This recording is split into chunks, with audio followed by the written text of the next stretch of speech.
Hemos venido de una semana poderosa. El domingo anterior estuvimos conversando y aprendiendo sobre el verdadero significado del Pentecostés. ¿Cuántos aprendieron algo nuevo el domingo anterior? Amén.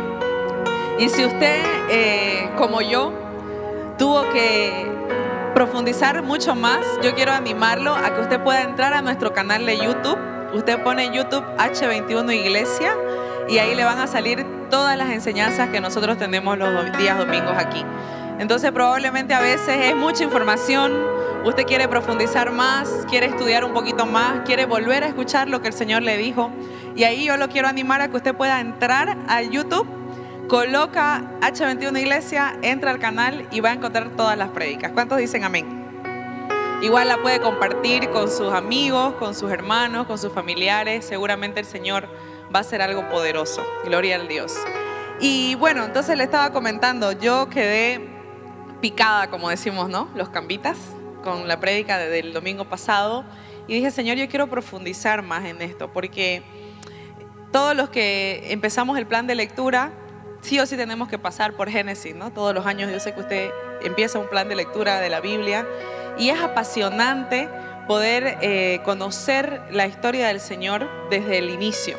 Y una de las historias más fascinantes que existen en la Biblia respecto al pueblo de Dios justamente es la liberación del pueblo de Israel de Egipto, su caminar por el desierto hasta que llegan a la tierra prometida. Y eso nosotros lo encontramos en el Pentateuco, los 5 primeros libros de la Biblia, que es el Génesis, Éxodo, Levítico, Números y Deuteronomio.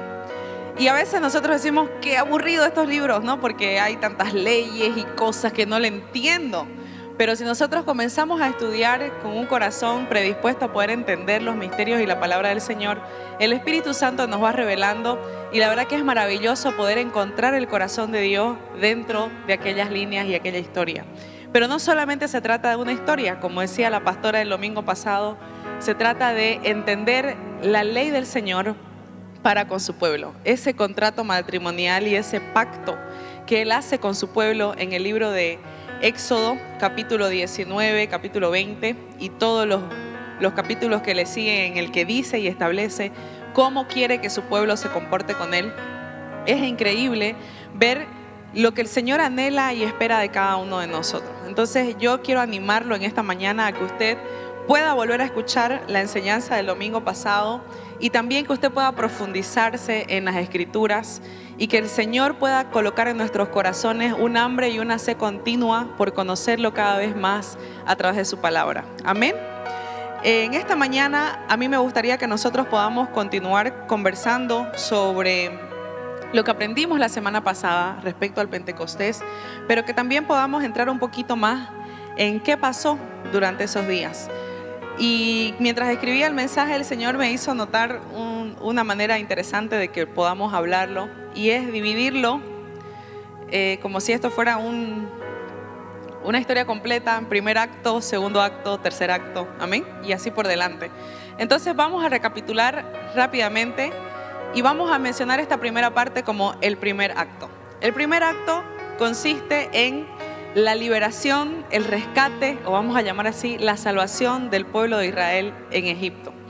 El pueblo de Israel había estado más de 400 años esclavo en una tierra que no era de ellos, que era la tierra de Egipto. Si ustedes se recuerdan cómo los israelitas fueron a parar en Egipto, fue justamente porque dejó de haber comida en la tierra.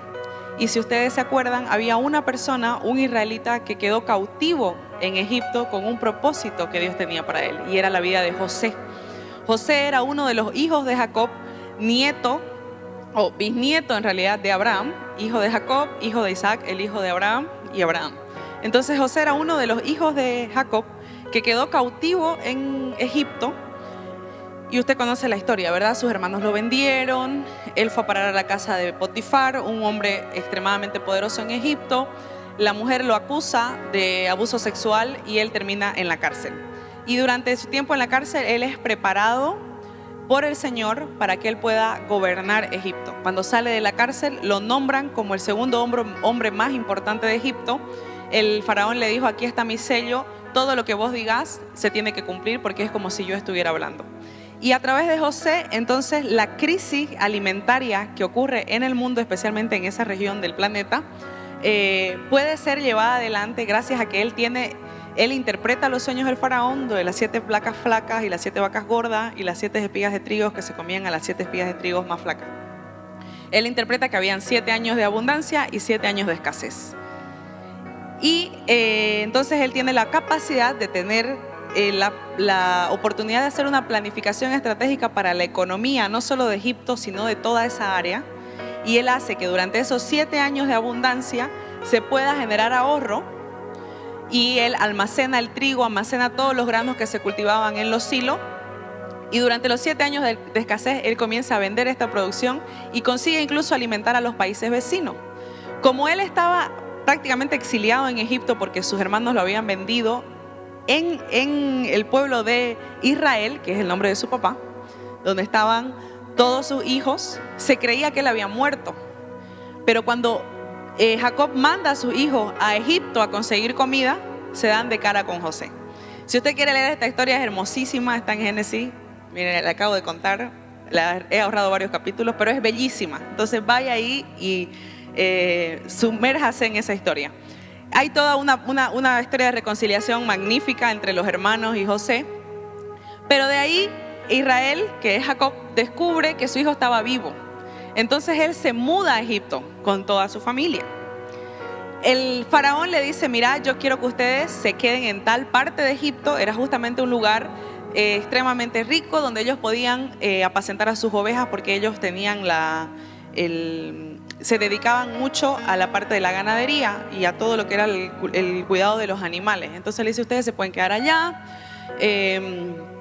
pueden cuidar ahí a sus ovejas, etcétera, no hay ningún problema.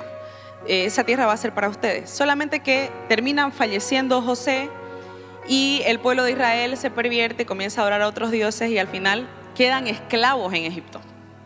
Antes de que, no sé si usted se acuerda, antes de que muera Jacob y antes de que también muera José, el Señor les muestra, al mismo Abraham igual les muestra: tus hijos van a quedar esclavos, van a ser esclavos por un periodo de tiempo, pero yo los voy a rescatar. Entonces tenemos el primer acto, un Dios que cumple su promesa a su hijo Abraham y rescata a su pueblo de la esclavitud de Egipto. Eso usted lo encuentra en el libro de Éxodo, con la aparición de Moisés. Moisés era hebreo. Moisés fue rescatado por su madre y por su hermana de que él pueda morir en manos de un edicto que había determinado el faraón de Egipto, en el que dijo: todos los niños deben morir, especialmente los niños hebreos. En realidad los niños hebreos tenían que morir porque se multiplicaban y no dejaban de crecer. Entonces tenían miedo de que el pueblo de Israel sea extremadamente numeroso y los pueda vencer a ellos como egipcios. Pero el Señor salva a Moisés, lo colocan en una canasta y lo meten en un río. Y si ustedes se acuerdan, Miriam lo persigue por el río hasta que llega a orillas de donde la hija del faraón se bañaba. Ella encuentra al bebé y lo adopta como su hijo.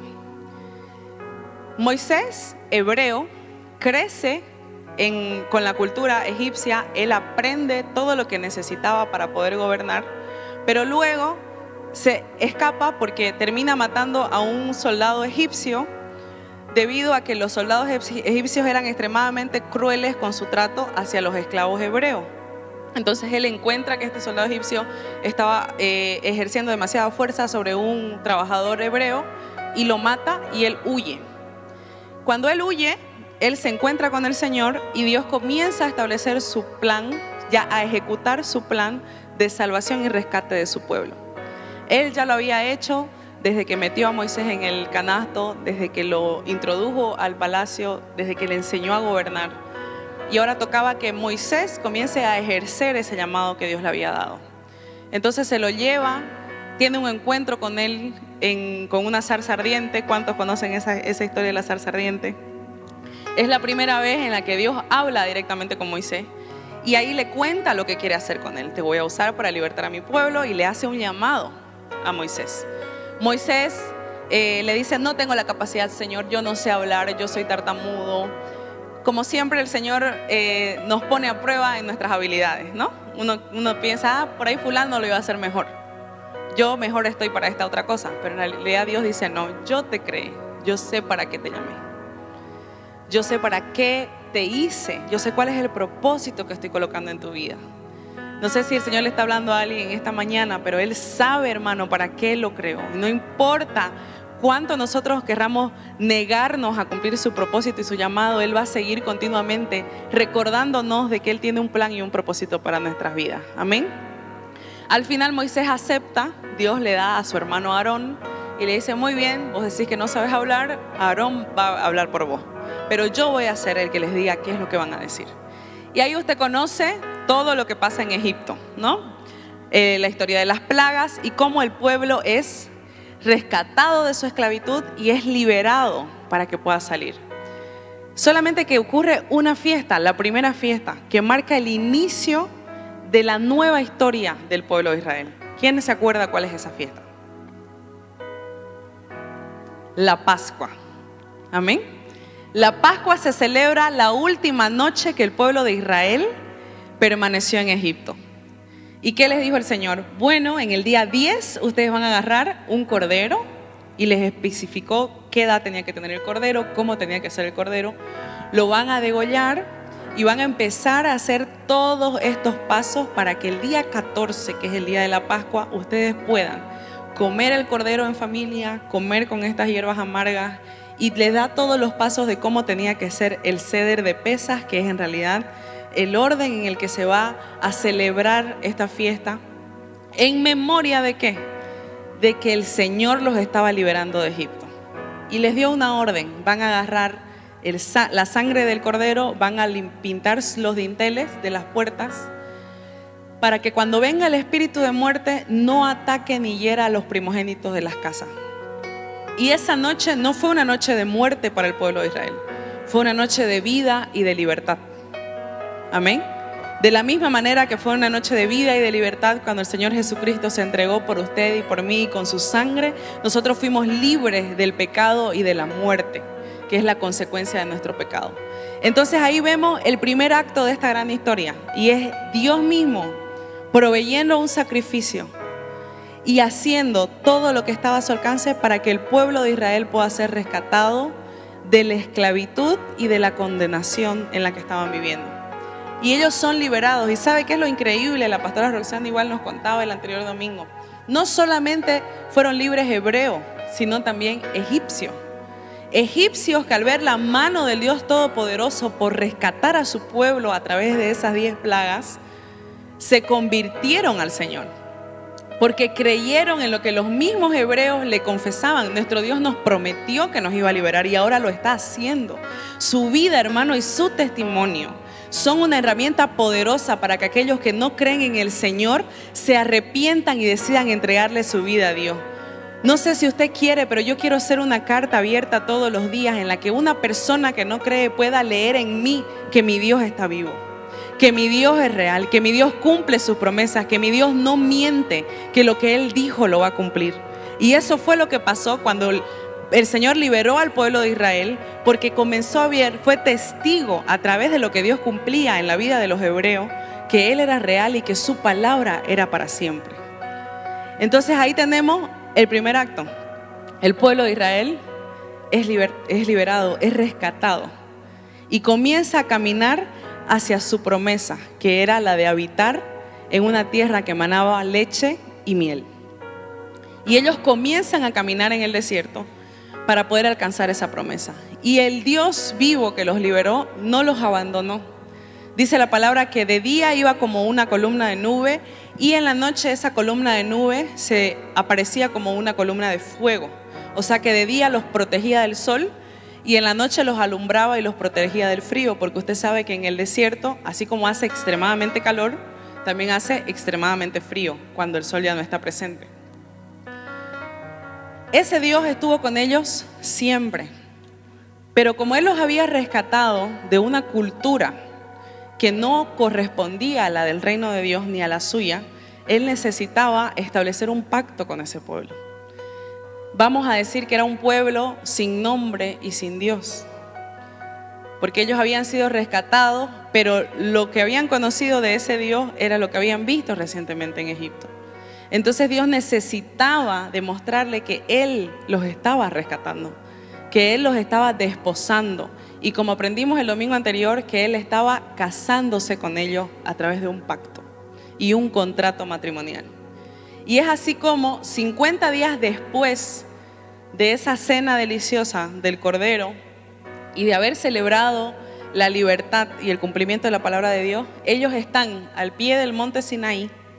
Y eso usted lo encuentra en Éxodo 19, amén. Ellos están al pie del monte Sinaí esperando para recibir ese contrato y ese pacto con su amado. El Señor le dice a Moisés, decir al pueblo que se prepare, en 3 días los voy a encontrar. Que se abstengan de tener relaciones sexuales, que se bañen, que se laven, que estén bonitos porque vamos a casarnos. Yo quiero que ellos se purifiquen para presentarse delante de mí. Yo me imagino que fue la fiesta, ¿no? Imagínense un campamento de más de 1 millón, de 2 millones de personas, preparándose para asistir todos al mismo evento. Era Dios mismo que se iba a presentar. Y el Señor le dice a Moisés, Moisés, quiero que todos se acerquen, se queden en las faldas del monte. No pueden subir, solamente van a subir vos, Aarón, Hur, Josué y los 70 que Dios le colocó para que puedan dirigir con él. Ustedes van a subir, pero cuando lleguen a determinado lugar, ellos tienen que quedarse ahí postrados y vos sos el único que va a subir para verme, encontrarte conmigo y escuchar lo que yo tengo para decir al pueblo. Y ahí Él le hace el primer pacto al pueblo, amén. Éxodo 24:7 dice así: y tomó el libro del convenio, este fue Moisés, y lo leyó a oídos del pueblo, el cual dijo: haremos todas las cosas que Jehová ha dicho y obedeceremos. Entonces Moisés tomó la sangre, porque había un sacrificio en ese momento, y la roció sobre el pueblo y dijo: he aquí la sangre del convenio que Jehová ha hecho con vosotros sobre todas estas cosas. Porque todo pacto, hermano, tenía que ser sellado con sangre. Y en ese momento el Señor estaba usando la sangre de un cordero para poder sellar ese contrato y esa alianza que estaba haciendo con su pueblo en ese momento. Entonces les dijo: esta es la ley, este es el contrato. La leyó y el pueblo respondió: como ha dicho el Señor, a todo lo que ha dicho el Señor vamos a obedecer. Entonces le dijo: sí, vamos a cumplir lo que nos estás pidiendo. Vos estás haciendo un pacto con nosotros y nosotros estamos haciendo este pacto con vos. Entonces Moisés agarró la sangre, la roció al pueblo y eso selló el pacto. Había un pacto de sangre entre Dios y su pueblo. Amén. ¿Qué pasó después? A los que les gusta leer en su Biblia saben qué pasó después. El pueblo vuelve al campamento y el Señor le dice a Moisés que se mantenga. Y Moisés se pasa en la presencia del Señor en el monte Sinaí 40 días. ¿Cuánto le suena este número? Él está 40 días escondido en la presencia de Dios y Dios continúa hablándole. Y ahí le da una serie de leyes para que el pueblo pueda cumplir. Pero dice la palabra que el pueblo se desesperó un poco. Y ahora quiero que usted abra su Biblia, por favor, en el libro de Éxodo, capítulo 32.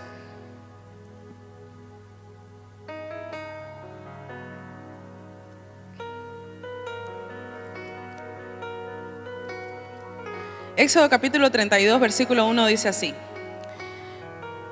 viendo el pueblo que Moisés tardaba en descender del monte, se acercaron entonces a Aarón. Aarón era el segundo representante. Y le dijeron: levántate, haznos dioses que vayan delante de nosotros, porque a ese Moisés, el varón que nos sacó de la tierra de Egipto, no sabemos qué le ha pasado. Y viendo esto, Aarón edificó un altar, el versículo 5, un altar delante del becerro. O sea, él agarra, les pide oro a los hebreos y les hace un dios que era un becerro y crea un altar donde coloca el becerro. Y pregonó a Aarón y dijo: mañana será fiesta para Jehová Y al día siguiente madrugaron y ofrecieron holocaustos y presentaron ofrendas de paz.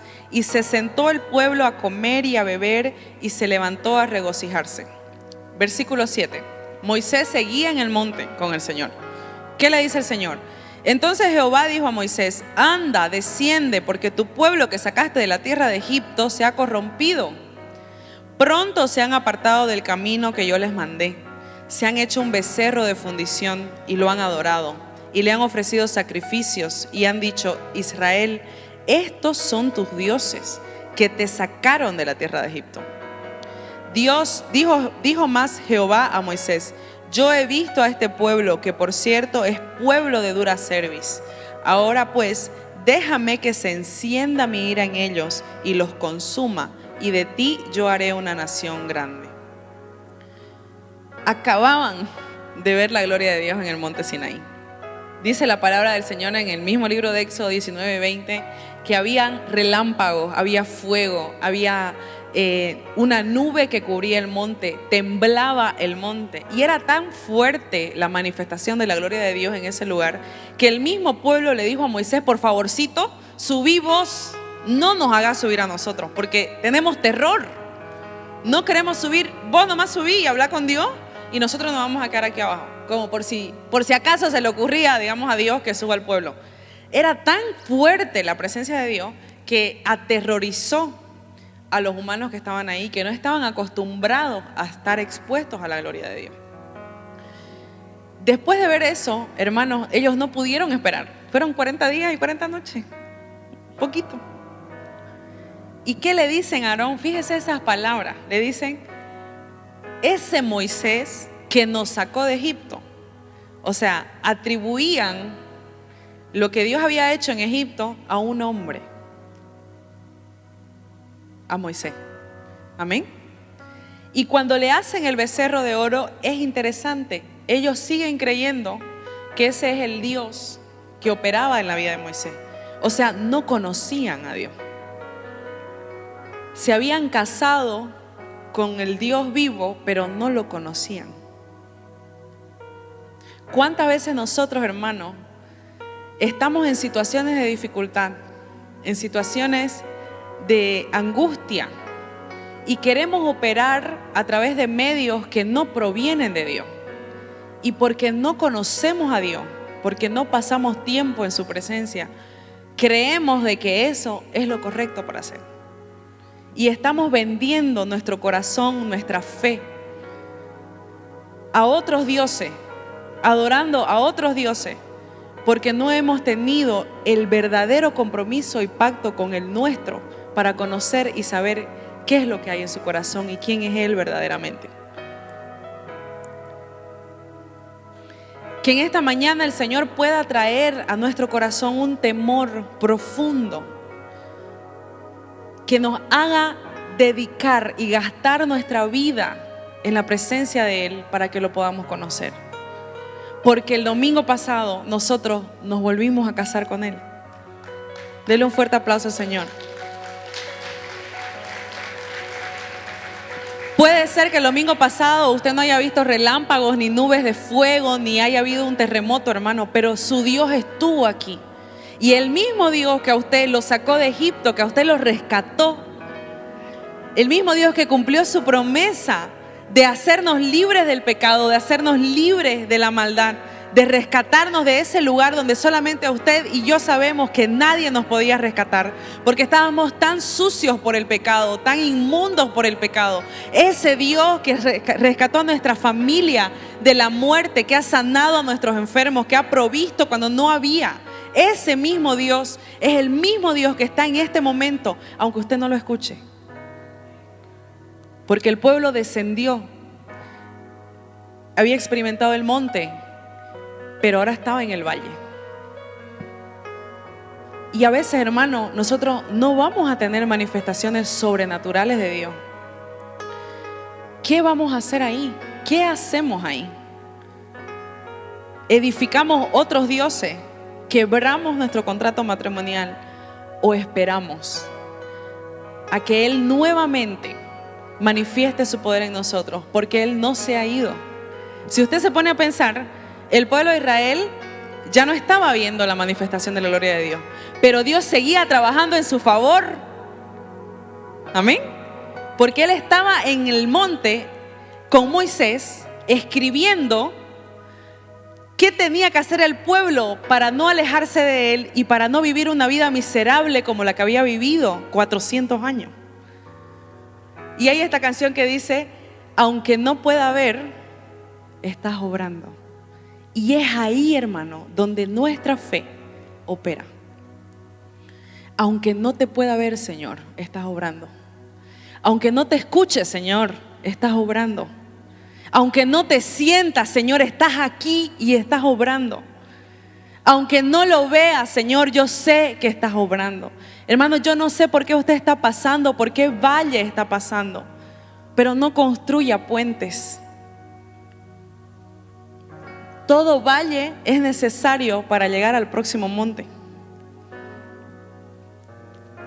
Y el Señor nos va a encontrar en el monte y en el valle, porque así dice su palabra: tú eres el Dios de los montes y eres el Dios de los valles.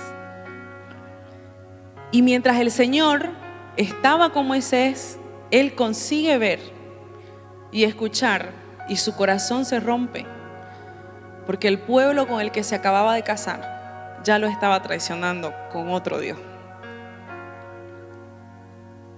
Y en su ira le dice a Moisés: los voy a destruir a todos y voy a hacer de ti una nueva nación. Y Moisés, usted puede seguir leyendo el capítulo 24, le dice: Señor, por favor, vos los sacaste de Egipto. La gente allá cree que vos sos un Dios fiel a tu pueblo. ¿Qué van a decir? ¿Que los trajiste aquí para matarlos y fulminarlos? No. Que ellos sigan viendo que sos un Dios fiel. Y le dice Dios: está bien. Y tiene misericordia. Diga: Él tiene misericordia de mí. Y hace un nuevo pacto. Y le dice a Moisés: bueno, vamos a renovar, te espero otra vez. Ya sabes a dónde te espero. Volvé a subir, trae las tablas. Estoy resumiendo la historia, pasan muchos sucesos en medio que son importantes, usted lo puede leer después. Pero las primeras tablas, Moisés cuando lo ve se enoja y las quebra. Las que Dios escribió con su propio dedo. Y ahora le dice: tráete vos ahora las tablas. Y yo te voy a dictar y vos vas a escribir. Era una alianza renovada, pero en la fuerza del brazo del hombre, con la misericordia del Señor. Amén.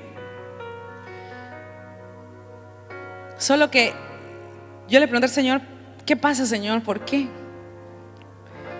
¿Por qué no podían sacar de su corazón Egipto? Porque eso era lo que ellos veían en Egipto. En Egipto estaban acostumbrados a venerar N cantidad de dioses, una infinidad de deidades. Entonces eso era parte de la cultura que ellos conocían.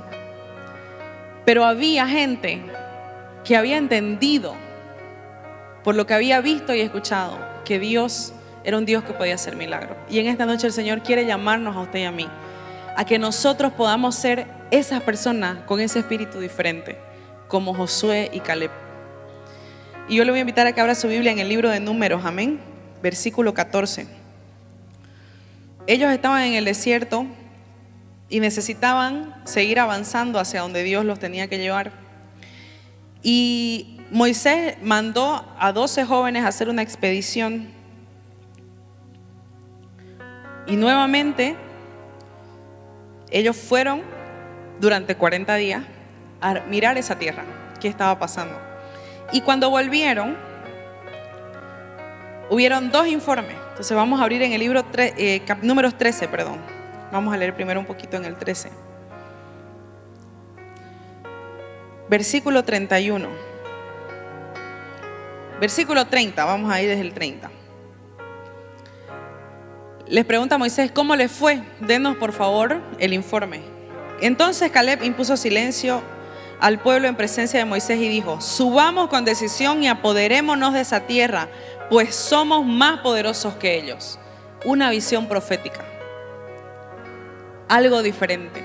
Él vio algo diferente. Él creyó en la palabra que Dios dijo: ustedes van a conquistar una nueva tierra. Es una tierra que fluye leche y miel. No están llamados a la miseria ni a morirse en el desierto. Y ahí dicen los otros, el versículo 31, diga los otros. No somos de los otros, diga. Pero los hombres que habían subido con Caleb, o sea, los otros, replicaron: no podemos vencer a ese pueblo porque es más fuerte que nosotros. Y difundieron entre los israelitas falsos informes acerca de la tierra que habían explorado, diciéndole: la tierra que hemos recorrido y explorado es una tierra que devora a sus habitantes. Toda la gente que vimos en ella es de gran estatura. También vimos allí nefilitas y etcétera, etcétera. Entonces estaban aterrorizados porque no tenían una visión profética, una visión respaldada en la palabra de Dios, algo que vaya más allá de sus propias limitaciones. Y Dios quería y estaba buscando en el nuevo pueblo gente que tenga otra cultura, otra visión. Estos 10 que dieron ese reporte, estoy segura, hermano, estaban acostumbrados a la esclavitud. Eran cobardes, porque hasta inventaron falsos informes para evitar subir a ese lugar y enfrentarse con sus enemigos. Pero fíjese lo que pasa, ¿qué genera la murmuración y la mentira? Entonces toda la comunidad comenzó a lamentarse a gritos y el pueblo pasó toda la noche llorando. Toda la comunidad a una murmuraba contra Moisés y Aarón diciendo: ojalá hubiéramos muerto en el país de Egipto, o si no, ojalá al menos hubiéramos muerto en este desierto. ¿Por qué el Señor nos lleva a esa tierra para morir a espada? Nuestras mujeres y nuestros hijos servirán de botín, será preferible regresar a Egipto. Y se decían unos a otros: nombremos a un jefe y regresemos a Egipto. Imagínense, querían volver a la esclavitud que enfrentar el desafío para conquistar la tierra prometida. Pensaron en la rebelión, pensaron en nombrar a un nuevo líder y pensaron volver a la esclavitud. ¿Cuántas veces nosotros nos hemos encontrado en esa situación? No, mejor ya no voy a la iglesia. Oro, ayuno y no pasa nada. Ya no quiero ir. ¿Para qué voy a ir? Si no tengo la respuesta. Aparte, todo se pone peor. Pero ¿qué dice, hermano, su Biblia? ¿Qué dice la palabra del Señor? ¿Cuál es la verdad y el mensaje que está resonando en su mente, en mi mente, en nuestros corazones? ¿Es la que el Señor ha establecido para usted y para mí? ¿O es la que los vecinos, los amigos, las noticias están declarando? Porque lo que está escrito en este libro, esa es la verdad para su vida y para la mía. Lo que Él escribió en ese contrato matrimonial para usted y para mí, esa es la verdad para su familia, para sus generaciones, para su economía, para su casa, para su salud. Es lo que está escrito en este libro. Denle un fuerte aplauso al Señor. Y Él nos está moviendo a que nosotros podamos escoger si queremos volver a la esclavitud o si queremos vivir la vida que Él nos está presentando para vivir. Y eso no quiere decir que va a ser una vida sin problema. Pare de sufrir, es mentira. Porque en el mundo tendremos aflicciones, van a haber valles. Hermano, estaba viendo un mensaje que decía: el puente lo inventó el hombre. Dios creó los montes y los valles. No podemos usar puentes para cruzar de monte a monte. Es necesario pasar por el valle. Pero Dios no quiere que nos muramos en el valle. Él quiere que tengamos un espíritu diferente como Caleb y como Josué. Y que enfrentemos nuestros temores y vayamos con el Dios de lo imposible a vencer las batallas que Él está colocando delante de nosotros. ¿Cuántos dicen amén? ¿Qué pasó? Dice: Moisés y Aarón se postraron rostro en tierra delante de toda la comunidad. Por su parte, Josué, hijo de Nun, y Caleb, hijo de Jefuné, que habían participado en la exploración de la tierra, rasgaron su vestidura y dirigiéndose a toda la comunidad israelita dijeron: la tierra que hemos recorrido y explorado es una tierra muy buena. Si el Señor nos es propicio, nos conducirá a esa tierra y nos la entregará. es una tierra que emana leche y miel. Haced pues mal en rebelaros contra el Señor y en temer a los habitantes de esta tierra. Nos los comeremos como si fueran pan, porque el Dios que los protege se ha apartado de ellos, mientras que con nosotros está el Señor. Por lo tanto, no los temáis, pueblo de Dios. H21, nos los comeremos como a pan, porque a ellos los ha abandonado su Dios, pero con usted y conmigo está el Señor, el Dios de los ejércitos, que no nos va a abandonar. Hermanos, si no hay sueldo, pues el Señor es Jehová Jireh, Él se va a manifestar y va a proveer, porque Él firmó una promesa con su vida y con la mía. Si no hay salud, pues Jehová Rafa se va a manifestar y va a traer salud, va a traer recuperación en los cuerpos. ¿Por qué? Porque Él firmó un compromiso de cuidar de su pueblo. Hermano, si usted no lo está entendiendo, yo no sé quién lo está entendiendo, levante sus manos hacia arriba, porque el Dios de Israel está en este lugar y Él está buscando corazones en esta noche, como Caleb, como Josué, que le diga: Señor, es una tierra de gigantes, pero nos los vamos a comer como a pan, porque Dios está de mi lado. Hermanos, es difícil. ¿Sabe por qué? Porque nos hemos acostumbrado a vivir de las migajas. Nos hemos acostumbrado a no creerle a Dios. Hemos acostumbrado a vivir una vida de mediocridad en el cristianismo, cuando mi Dios y su Dios es un Dios que mueve montañas, hermano.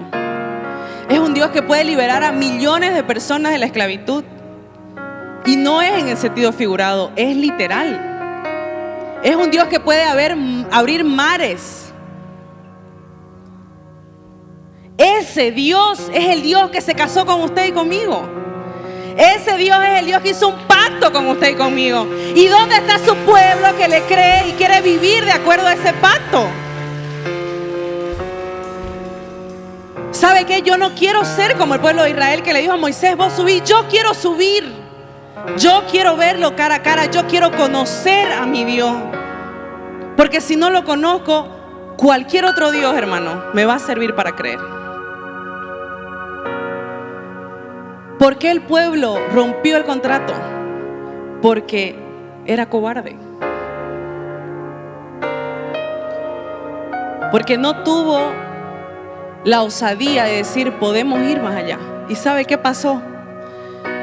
Dios le dice a Moisés, aquí fue el momento en el que Dios le dice a Moisés: los voy a perdonar, pero ninguno de los que vio mi gloria va a entrar a la tierra prometida. Yo no me quiero morir en el desierto, hermano. Y Dios no quiere que usted se muera en el desierto. ¿Sabes quiénes son los únicos que van a entrar? Le dijo: Caleb y Josué. Porque tienen un espíritu diferente. Porque tienen la cultura de mi reino. Porque han entendido quién soy yo. Ellos van a entrar. Y obviamente toda su casa. Usted en esta mañana y yo podemos determinar el cumplimiento de las promesas de Dios para nuestra familia por generaciones, aunque usted y yo ya no estemos en esta tierra. Esta mañana usted puede clamar: Jehová Rafa, Jehová Jireh, Jehová Nisi, Adonai, Yahweh, Shaddai, manifiéstate en mi vida y en mi familia, porque no me voy a morir en el desierto, no me voy a morir en el valle. Yo voy a ver cumplidas en mi vida y en la de mi familia las promesas que has hecho para mí. Ese es el segundo acto, la infidelidad del pueblo. Perdón, el tercer acto. Primer acto, Dios rescata al pueblo. Segundo acto, Dios se casa con el pueblo. Porque Él es un Dios así, que cumple su palabra. No tiene hijos huérfanos. Amén. El tercer acto, el pueblo peca contra Dios, le es infiel. Pero así como Él es un Dios fuerte y poderoso, también es un Dios misericordioso. Y hay un nuevo pacto. Jeremías 31:33. Aunque seamos infieles, Él permanece fiel. He aquí que vienen días, dice Jehová, en los cuales haré nuevo pacto con la casa de Israel y con la casa de Judá. no como el pacto que hice con sus padres el día que tomé su mano para sacarlos de la tierra de Egipto, porque ellos invalidaron mi pacto, aunque yo fui un marido para ellos. Pero este es el pacto que haré con la casa de Israel. Daré mi ley en su mente y la escribiré en su corazón. Y yo seré para ellos por Dios, y ellos me serán por pueblo. Este era un nuevo contrato matrimonial. Pero dice aquí Jeremías, en aquellos días, no lo estaba haciendo ahora. Esto era una promesa. Yo voy a hacer un nuevo pacto. Pero recuerda que necesitábamos la ley, necesitábamos la novia y también necesitábamos la sangre. Amén. Y Dios es tan bueno que se dio cuenta que por la fuerza, en realidad Él ya sabía, no lo íbamos a lograr. Entonces necesitaba que nuestra cultura cambie. Por eso dice, la escribiré en su mente y en sus corazones. Toda la forma de la que nosotros tenemos de pensar algo, hermano, tiene que ser transformada por la verdad de la palabra de Dios. Hermano, abortar es asesinar, y la Biblia dice, no matarás. Ah, no, hermana, pero es que, ¿qué pasa si, y sí, y sí, y sí? Son tragedias. Que una niña de 12 años sea abusada sexualmente y quede embarazada es una tragedia. Pero la Biblia no dice si eso pasa, puede abortar. Hacer un aborto en esa situación sigue siendo un pecado. Robar sigue siendo un pecado, no importa la circunstancia. No importa, hermano, lo que nosotros creamos. Si no está escondido a la luz de la palabra de Dios, la luz de la palabra del Señor no está alumbrando ese lugar, nosotros estamos viviendo con nuestra ley y no de acuerdo a lo que dice el Señor. Y yo le aseguro, porque este caso que le acabo de decir ha sido un dilema personal por tantos años, pero le aseguro que mientras más conocemos a Dios, más podemos entender sus misterios y sus designios para la tierra y cómo su corazón, su espíritu y su poder pueden obrar aún en aquello que el ser humano con toda su maldad ha perturbado y destruido. Por eso es que usted y yo somos importantes. Porque a través de usted y de mí, su palabra se hace real. Las personas que viven en estas tragedias pueden palpar la bondad de Dios y el amor de Dios. Pero si nosotros que somos su novia no aprobamos y no vivimos conforme a lo que Él ha establecido aquí, las personas por las que estamos clamando nunca van a poder disfrutar y probar el amor que Dios ha establecido. Porque nosotros, su novia, somos llamados a reflejarlo. Jesús hace una promesa, pero yo les digo en Juan 7, les conviene que me vaya, porque si no me voy, el Consolador no vendrá a ustedes, pero si me voy, se los enviaré. Y cuando Él venga, convencerá al mundo de pecado, de justicia y de juicio. El 12. Aún tengo muchas cosas por decirles, pero ahora no las pueden entender. Pero cuando venga el Espíritu de verdad, Él los guiará a toda la verdad. Porque no hablará por su cuenta, sino que hablará todo lo que oyere y les hará saber las cosas que van a venir. Él me glorificará porque tomará de lo mío y les hará saber. Todo lo que tiene el Padre es mío, por eso dije que tomará de lo mío y les hará saber. Él muere, Él es crucificado, resucita y está 40 días en la tierra. Amén, nuestro Señor Jesús. Y le dice a sus discípulos, se quedan reunidos en el aposento alto. Nuevamente estamos hablando del monte, ¿no? Venían del valle, habían perdido a Jesús. Pero había que tener coraje para seguir creyendo y esperar en el monte y obedecer. Entonces, con un corazón con dolor, están todos reunidos en el aposento alto. ¿Y sabe qué es lo que me encanta, hermano? Nadie se quedó en las faldas del monte. Hechos 2, estaban todos reunidos unánime en el aposento alto. Usted y yo ya no tenemos por qué tercerizar nuestra relación con Dios. Dios quiere que usted y yo hagamos un compromiso y un pacto con Él. Y Él derramará su espíritu sobre toda carne. Esa es su promesa. Este Pentecostés era nuevamente el cumplimiento de su pacto. Lo que había pasado en el monte Sinaí, lo que Él prometió en Jeremías 31:31. Estaba a punto de escribir su ley en nuestra mente y en nuestros corazones. Ya había habido un sacrificio de sangre, nuestro Señor Jesucristo, sellando ese pacto. Y ahora faltaba la novia, amén. Usted está dispuesta a permanecer novia delante de la presencia de su amado, porque Él se va a manifestar. Él se va a manifestar para todos aquellos que crean y estén dispuestos a recibir en su corazón ese pacto y atesorar en sus corazones ese pacto y esa mente y dejar que la palabra del Señor nos transforme. Amén. Hechos 2. Cuando llegó el día de Pentecostés, estaban todos unánimes juntos. Y de repente vino del cielo un estruendo como de un viento recio que soplaba, el cual llenó toda la casa donde estaban sentados. Y se les aparecieron lenguas repartidas como de fuego, asentándose sobre cada uno de ellos, y fueron todos llenos del Espíritu Santo. Y comenzaron a hablar en otras lenguas según el Espíritu les daba que hablasen. Moraban entonces en Jerusalén judíos, varones piadosos de todas las naciones bajo el cielo. Y hecho este estruendo, se juntó la multitud y estaban confundidos porque cada uno les oía hablar en su propia lengua. Estaban atónitos y maravillados diciendo: mirad, ¿no son galileos todos estos que hablan? ¿Cómo pues les oímos a nosotros hablar cada uno en nuestra lengua en la que hemos nacido? Partos, medos, elamitas y los que habitamos en Mesopotamia, en Judea, en Capadocia, en el Ponto y en Asia, en Frigia y Panfilia, en Egipto y en las regiones de África más allá de Cirene, y romanos aquí residentes, tanto judíos como prosélitos, cretenses y árabes, les oímos hablar en nuestras lenguas las maravillas de Dios. Y estaban todos atónitos y perplejos, diciendo unos a otros: ¿qué quiere decir esto? Mas otros burlándose decían: están borrachos.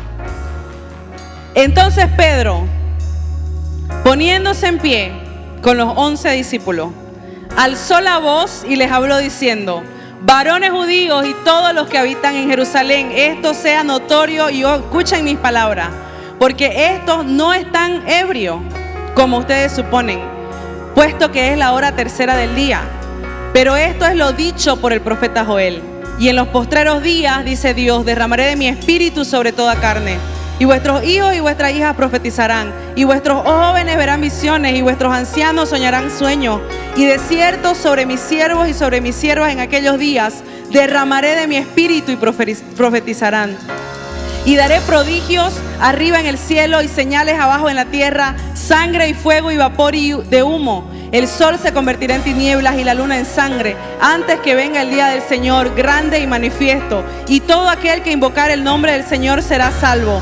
Varones israelitas, escuchen estas palabras: Jesús Nazareno, varón aprobado por Dios entre ustedes con las maravillas, prodigios y señales que Dios hizo entre ustedes por medio de él, como ustedes mismos saben, a este entregado por el determinado consejo y anticipado conocimiento de Dios, prendisteis y matasteis por manos de inicuos crucificándole, al cual Dios levantó, sueltos los dolores de la muerte, por cuanto era imposible que fuese reunido por ella. ¿Sabe qué pasa cuando un pueblo acepta el contrato matrimonial con su Dios? Recibe el poder que viene de lo alto para ser su representante en esta tierra y levantarse como Pedro y como los 12 discípulos a hablarles a todos aquellos que no tienen conocimiento de la revelación de Dios, para que ellos puedan conocer cuál es la verdad, hermano. Ellos proclamaron el evangelio por primera vez en público, llenos del Espíritu Santo de Dios, con señales, con maravillas y con prodigios. Eso es lo que el Espíritu Santo viene a hacer en su vida y en la mía, cuando aceptamos que su ley sea escrita en nuestra mente y en nuestro corazón.